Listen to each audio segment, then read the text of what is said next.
Louvado seja nosso Senhor Jesus Cristo, para sempre seja louvado. Nesse dia, quinta-feira da quarta semana da Quaresma, meditamos o Evangelho de São João, capítulo 5, versículo 31 a 47. Há alguém que vos acusa, Moisés, no qual colocais a vossa esperança. A figura de Moisés ela é apresentada aqui no Evangelho de João como uma memória para a consciência do povo de Israel e também dos cristãos. O povo de Israel, como nós sabemos, durante a sua saída do Egito para a Terra Prometida, recebeu no caminho a normativa de Deus, os mandamentos, a normativa do amor, mas mesmo assim desviaram o seu coração pela soberba, o mesmo pecado de Adão. Adão, no início do mundo, quis bastar a si mesmo, seguir a sua consciência e dizer que para ele mesmo a sua normativa bastava, não precisaria de Deus, de alguém para cima dele, transcendente. O povo de Israel, quando Moisés sobe na montanha para orar e receber as tábuas da aliança, se cansam de Deus, constroem um bezerro de ouro e começam a adorá-lo, chamando de Deus, bastando-se a si mesmo e às suas consciências. É também o conteúdo da primeira leitura de hoje, que você pode consultar, rezar, meditá-la. E o Evangelho continua trazendo para nós que, para além desse testemunho de Moisés, tem um testemunho muito mais válido e verdadeiro. É o testemunho do Espírito Santo. Ele sim pode testemunhar o senhorio de Jesus. Ele sim pode revelar aos corações a verdade. 3 personagens aparecem nesse evangelho como personagens que foram luzes no seu tempo.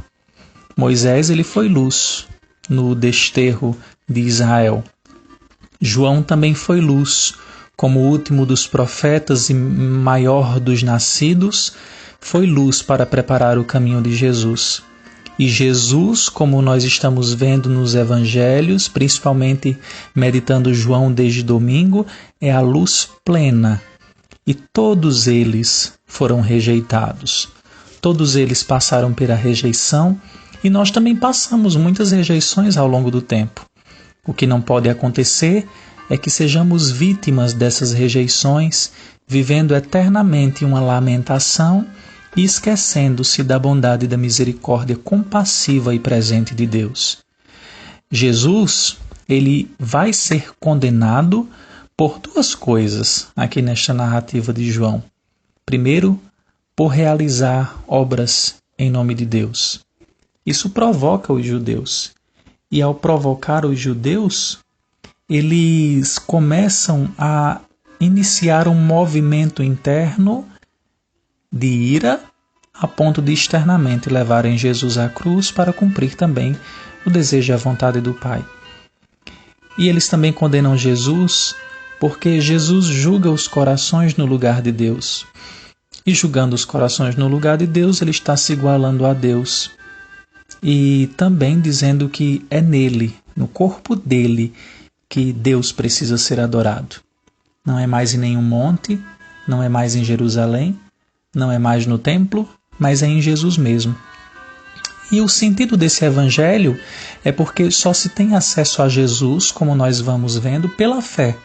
Só pela fé nós podemos testemunhar, só pela fé nós podemos acreditar em sua palavra, só pela fé nós podemos encontrar a morada e a segurança vinda do seu coração. Somente pela fé nós podemos glorificar a Deus. Tudo na Sagrada Escritura testemunha e converge para Jesus, porque o fim é Jesus, a vida é Jesus. E o evangelista João, quando coloca na boca de Jesus que ele é caminho, verdade e vida, está dizendo que ele realmente é o reino, porque o reino não é um lugar, mas uma pessoa. E nós já estamos diante dele.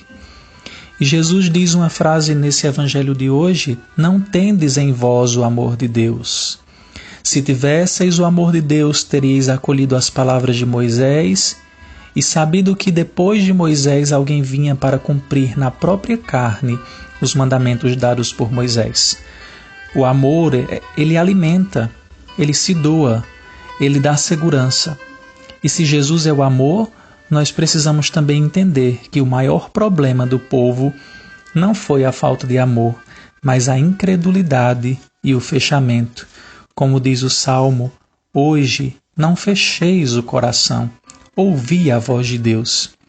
E Jesus mesmo diz no final do Evangelho, eu não acuso. O que acusa é Moisés, porque na consciência de vocês, já que vocês estão tão apegados à normativa, Moisés, que foi superado por mim, e eu estou diante de vocês e não os acuso, estou com o juízo de misericórdia, para que a consciência de vocês fale e se volte para mim, mas mesmo assim vocês não querem acolher. Vocês precisam entender que, se eu não estou testemunhando a mim mesmo, mas testemunhando ao Pai, que está no meio de vocês, logo a consciência de vocês precisa sair da lei e entrar na lógica do amor. Jesus é esse novo Moisés. Ele passa o mar vermelho da existência e das dores. Ele nos liberta dos nossos Egitos, das nossas escravidões, das Babilônias onde nós entramos. Porque ninguém pode testemunhar a si mesmo, ninguém consegue graça para si mesmo, ninguém consegue nada pela própria força. Vai dizer Dostoiévski, pelas nossas próprias forças, nós não damos conta de prosseguir a vida. Um clássico da literatura que entendeu muito bem na sua escritura, no seu modo de escrever, na sua peça Os Irmãos Karamazov. Ele diz isso para que nós possamos entender que, nesse mundo, nós precisamos da mística do coração de Deus. Os sinais e as escrituras esperam Cristo. Nós já temos os sinais e nós já temos as escrituras. Portanto, negar Jesus é negar o Pai. O Pai que caminhou ao longo do tempo, em todos os tempos, se revelando de forma gradativa, de forma pausada, ao povo em seus lugares, em sua cultura. Deus não esteve distante de nós, mas Jesus é a eterna loucura de Deus. Jesus que se faz homem. Por isso aqui é a loucura, porque todos os deuses gregos da mitologia, quando nós vamos estudar, eles eram distantes. O homem é que prestava culto distante, não podia se aproximar.